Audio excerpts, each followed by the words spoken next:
Welcome, Gunrunner.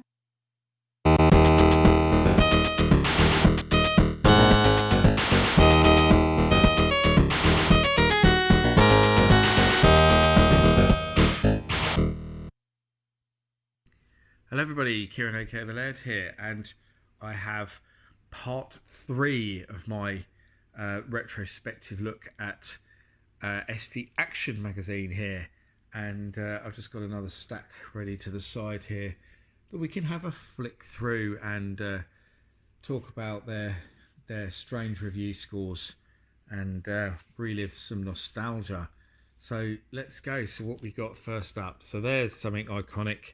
Radical, summer's here, CIRCUS, California Games has arrived. August 1989, only £1.50, issue 16. So California Games is great on everything, isn't it? That's unusual to not actually see a double page advert when you open the magazine, because you nearly always saw a double page Asian advert, but not this time. So what we got in here then, here's all our usual previews and the obligatory Silica shop advert. More previews. There's the old letters page that we always had in here. Oh, personal finance manager. That would get you excited, wouldn't it, if you're reading a games magazine? I think they were advertising to the wrong audience there. Fantasy roleplay games, you know their features where they look at games and then tell you which one's the best one. So, not really a fan of roleplay games, but we'll see what they thought of those.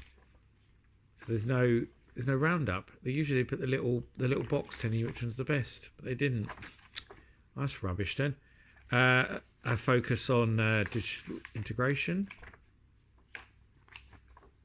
who did lots of flight sims, usually good ones. Beautiful Babe. I mean, what the hell is that? Never heard of that. It looks rubbish, and it is rubbish. It got 38%. How strange. Final Legacy. I didn't actually know that came out on the ST. I've got the Atari 8-bit version. I never knew there was an ST version.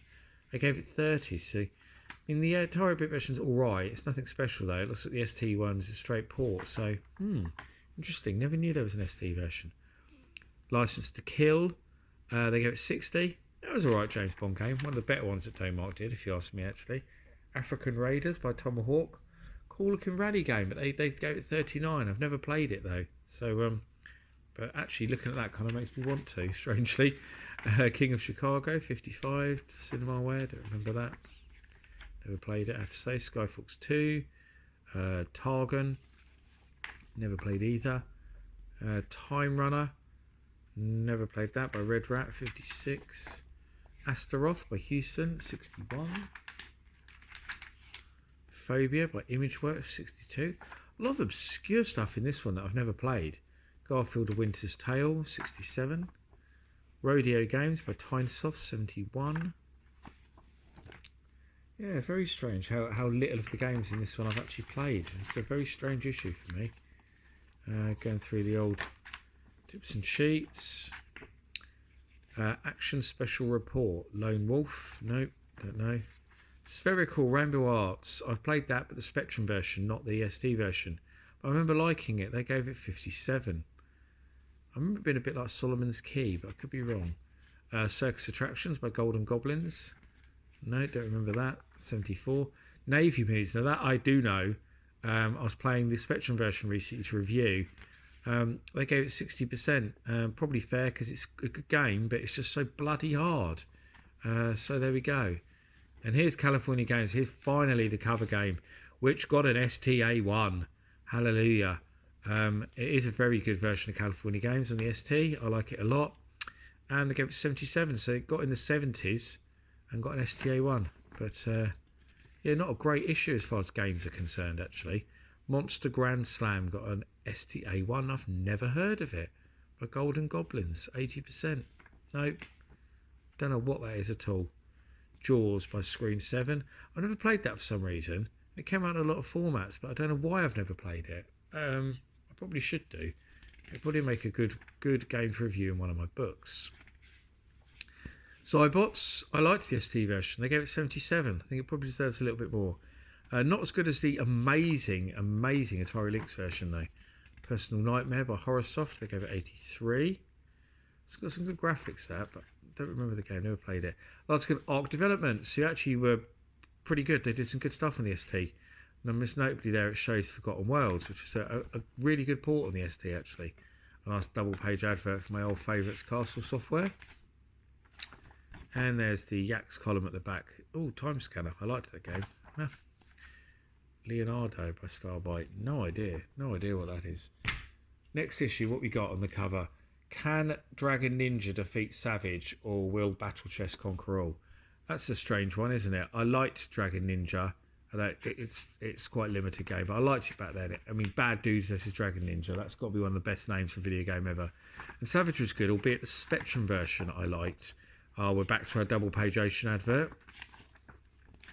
Yeah, Savage on the Spectrum was remarkable. Really good game with super colourful graphics. It was excellent. Going through our previews.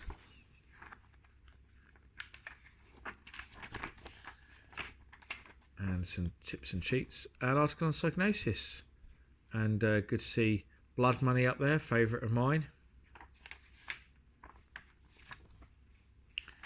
And there's the stuff for Shadow of the Beast. That looks as if she's like the Amiga one though, not the ST one, which was nowhere near as good. The ST port of Shadow of the Beast is really poor actually.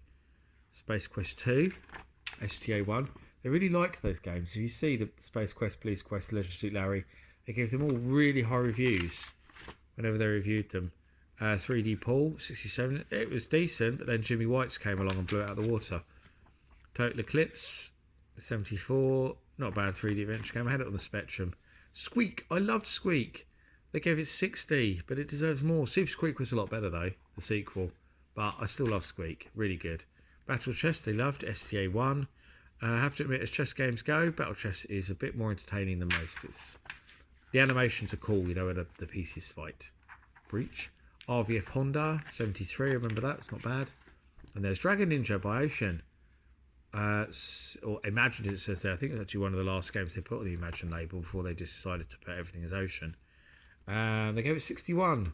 Probably fair. I mean, it is a pretty limited game. I just loved it. It's cool. But it was a lot better than Vigilante. Vigilante 52, that was crap. The arcade version of Vigilante wasn't very good. So it's no surprise that the home versions weren't either. Renegade, which is strange because I thought Renegade only came out on budget for the ST, but this shows it here, Ocean £20. I could be wrong, but I only thought it only ever came out on the Hit Squad label. But either way, the ST version of Renegade isn't particularly good. 62, probably a bit generous. Gilbert the Alien, that's a weird game. Well, what's this? Just tips and cheats now. Oh no, Populous. Yeah, Pirates. There we go. Tips and cheats. Tips and cheats. Tips and cheats. All cheats, pokes, stuff like that. Rick Dangerous, STA1, not a surprise there. Very beloved game. 81, bloody rock hard though. Savage, which they gave 73. I imagine it's still quite a decent game, but it loses some of the wow factor that it probably had on the Spectrum, where it was a seriously impressive game. Silkworm, they only gave 74. I think it probably deserves higher. I'd say it's probably among the best horizontal shooters on the ST, actually. A really good port. Advert for ST World magazine, which is very much a serious magazine. Mayday Squad by Tynesoft. Don't remember that at all. They didn't like it. Weird Dreams, really weird game. 67%. Mike Reed's Pop Quiz. Great. 43. Thunderbirds. It was alright. 74. Chicago 30s. Alpha Max. Pirates. Deja Vu 2. Don't remember that. And that's pretty much it. Letterboxes at the back. Usually it was near the front, wasn't it? Robocop, only $12.99. Quick, send your check off. And Yak's Yak, Blasteroids and Vindicators is obviously talking about some arcade games there, which is cool. What else we got? So next one, Binary Artists, the faces behind the pixels. Incredible 40 pages of game reviews, blah blah blah. So I'm not really sure what the cover doesn't really make it clear what the cover is actually referring to there. So, which is strange. What we've got in here then? Afterburner. Good advert. Not such a great game. All my previews and stuff. Letters page back to the front where it should be. That's where it always was. Graphic artist. The faces behind the pictures. Pete Lyon, who did all his stuff with Steve Back. He was an amazing, amazing artist. Alan Honeysett. Not familiar with him. Operation Wolf. STA1 90%. Yeah, it was a good conversion on the ST. I think that's fair. CIRCUS Games by Tynesoft. 64. Question of Sport. 58. Barbarian 2. Not a bad sequel. 85. Perhaps a tad generous for me. Splitting Image. That was quite a fun game. If quite limited. 59. Bounce Out by Godax. I actually quite liked that. Godax was the company of one Daryl Still, who became the marketing manager at Atari and was very much responsible for a lot of the ST's success in the UK. So there's an interesting fact for you. Desolator US Gold, Hyperdrome by Exocet, Blade 2 by Players. I like the Blade games, but from the Spectrum, I don't think I had any of them on the ST. Leadstorm, Criminal, one-page review, 55%, which I just don't get.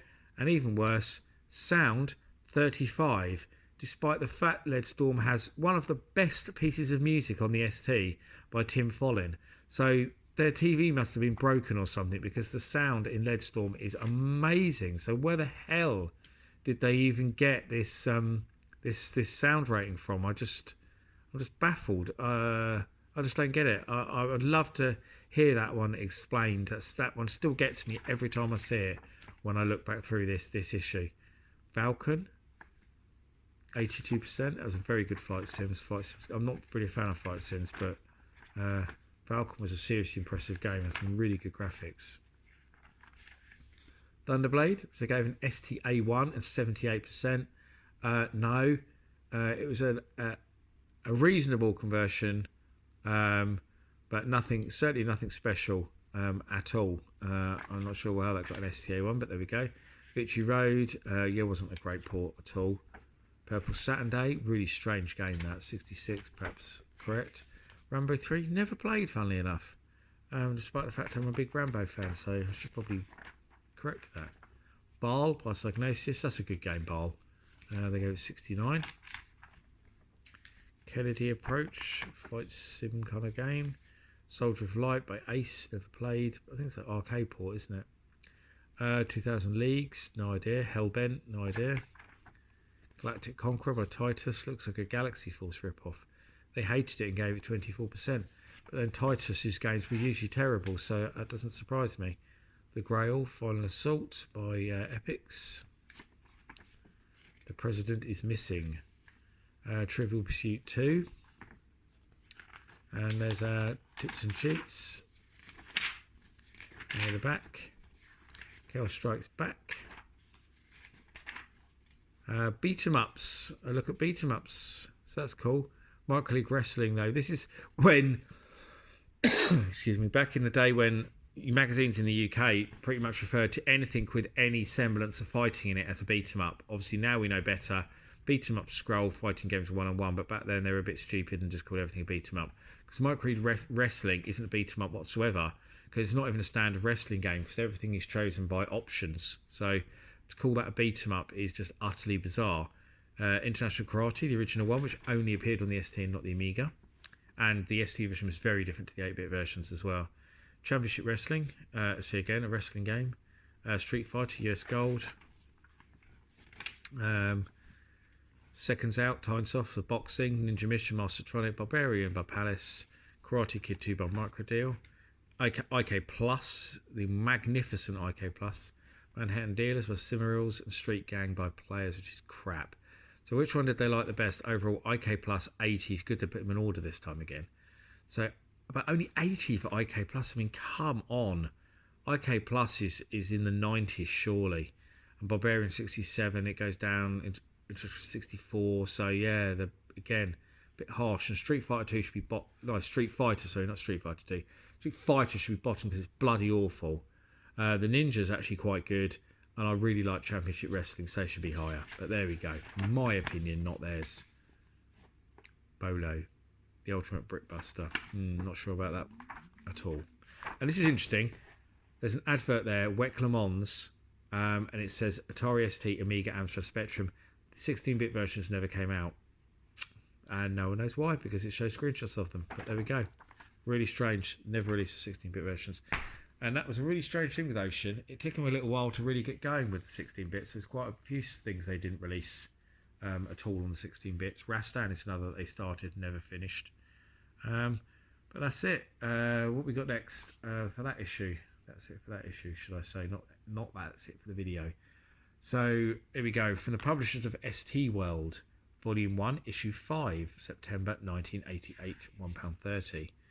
So there we go. Another quite generic cover. Looks like it's aimed at Knight Raider though, because that's the first game listed there, and that cover certainly fits the game Knight Raider. So let's have a look. Evolves Dungeons and Dragons. Go through usual previews. Hot Shot. I mentioned that in a previous video. I really liked it. ST Action didn't like it. Boo. Don't really care what they think.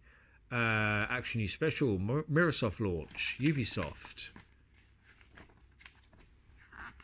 4-player joystick interface. This is good. They've shown that 4-player joystick thing. They've shown you show you how to make your own there, which is quite cool. I had one. And what games use it? So Gauntlet 2 uses it, and Leatherneck uses it. Most notably. There's others probably, but they're the ones I remember. Mediagenic UK, aka Activision and Electric Dreams. Didn't use the Mediagenic name for very long, and on all their software it says Electric Dreams or Activision, as you can see here with this Hang-On advert. More Mediagenic. They stuck it in the middle there. I guess that's purposeful. More Mediagenic. Case of Conversion. So Operation Wolf, 1943, Thunderblade, Afterburner.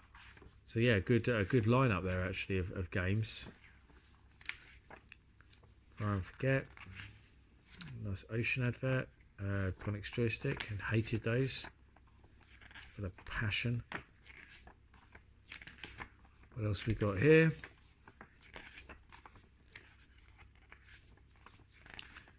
Doopy-doopy-doo. Virus, also known as Zark on the or Zarch. Not sure which one it is. On the Archimedes, it was ported to the ST and Amiga and other systems as Virus. They gave it 75. I never liked it. I found it too hard to control. It looked great, but the controls were a nightmare. You had to use the mouse. It was really difficult. BDTA. Better Dead Than Alien, I think that is. Yeah. That's alright shooter actually, that. 52 Moonbase by Atari. Didn't like that. 44. No, not familiar with that at all. I might have to look that up now. Legends of the Sword, just because it's one of Atari's own games and that interests me. Knight Raider by Gremlin. Brainbox, Chubby Gristle, 54. That was an alright little platform game on the Spectrum with really good music by Ben Dalglish again. Not played the ST version, but I remember it being quite hard though. World Darts, which is actually, World Darts was the 16-bit version of 180, because Mastertronics arcade company Arcadia did it as an arcade game called World Darts and then converted it back to the ST. It's alright, but not amazing. Fire and Forget, one of Titus's few semi-good games, I suppose. It's still nothing special. It's just a rip-off of Road Blasters, but better than a lot of the other stuff Titus put out. Bonnet Commando by Go, or US Gold, really. It's just one of their labels. 67%. It was good on the ST, actually. Nice music by Tim Follin, so that probably deserves a bit higher. The Great Giana Sisters, quite a legendary game because of it getting recalled and stuff, because Nintendo sued them because it was too much like Super Mario Brothers. They gave it 77. Mickey Mouse got 78. Nice looking game, never played it. Sidearms, it's quite a boring, dull shooter actually. I've never been a massive fan of Sidearms. They gave it 61. Football Manager 2, 50. Phantasm, 60. Alien Syndrome by Ace, it's not a bad port. They gave it 69. Corruption by Rainbird. Peter Beardsley's Soccer, didn't like, 52. That's it, that's weird. Review is the last page in this one, which is really, really strange to see that. It's quite rare. ST 5-star Barbarian Crazy Cars Rampage Enduro Racer Whizball. That's a pretty good compilation, actually. I would have bought that. Theme Park Mystery, Ain't No Joyride, issue 26, June 1990, disc and mag. So we're back here to one of the ones that would have had a cover disc on it. Which is more about the time I started buying ST Action back in the day, actually, was when they had the cover discs on it. So there's a good look at Ocean stuff. Into the previews and that. Jumping Jackson, blah, blah, blah. Elite announced new Sega licenses, like World Cup Italia 90, Arnold Palmer Golf, Last Battle. They are. I don't think Last Battle came out on the ST. There was an Amiga version, but I don't think they released it on the ST. But it wasn't a great game in the first place, so I don't really care. That's a nice advert. I love that. Escape from the Planet of the Robot Monsters. Bloody good game too. Especially in the ST. Really good conversion on the ST. The best home port in my opinion. Back to the Future 2, wasn't a great game. Demo, Brain Blasters, don't remember that whatsoever. Down There 3, that was a good game though. Cracking music by David Whittaker on it. Although the ST version was nowhere near as impressive as the Spectrum version, which blew me away when I got it back in the day. The graphics were so damn good. I was actually a little bit disappointed when I got the ST one because the graphics in the ST version were pretty lackluster. Theme Park Mystery. What did they give Theme Park Mystery? Where's the score? Oh, 74. So there we go. Boxing Manager, 70. Castle Master, which they really liked. STA1 got 83%. Dita 07, don't remember that. God knows what that is. By Rainbow Arts. Fire and Brimstone by Firebird. I've pulled out a page. Bum. Don't like doing that. There's our tips and cheats. Kaiser, the Champ by Lionel. Ghosts and Goblins. Yeah, it was decent version. 69 they gave it. Gravity. Hot Rod, version of Sega arcade game. It was not bad. They gave it 61. Infestation by Psygnosis. Don't remember that. Don't played it. Ninja Spirit by Activision. Sadly, only got a one-page review and 70%. I really liked that, and it's a really good port of the Irem, I believe, arcade game. Really, yeah, deserved a bit more, I think. Kid Gloves. My brother really liked that game. I didn't. They gave it 73. And there is Escape from the Planet of the Robot Monsters. They only gave 77. See, that should have a 2-page review because it was really good, really good conversion on the ST. And it's some really nice artwork. So they really should have given that a double-page review. Yet they gave Tennis Cup a double-page review. But I did get an STA one. It was a good tennis game, to be fair. Cloud Kingdoms, 79. Never played that, I have to say. Advert for the ST. And that's it. And there's Yak's Yak at the back. And I'll look at that. Look at that. That just sums up. You can't have that. You couldn't have that in a magazine now. Jeff Minter smoking a fag in front of his ST. There we go. And that's just the thread. And that's it. That's another look at a bundle of ST Action magazines. I hope you enjoyed this watch and relived a bit of nostalgia like I did. And I'll see you next week for more ST Actions. See you all again soon. Bye bye.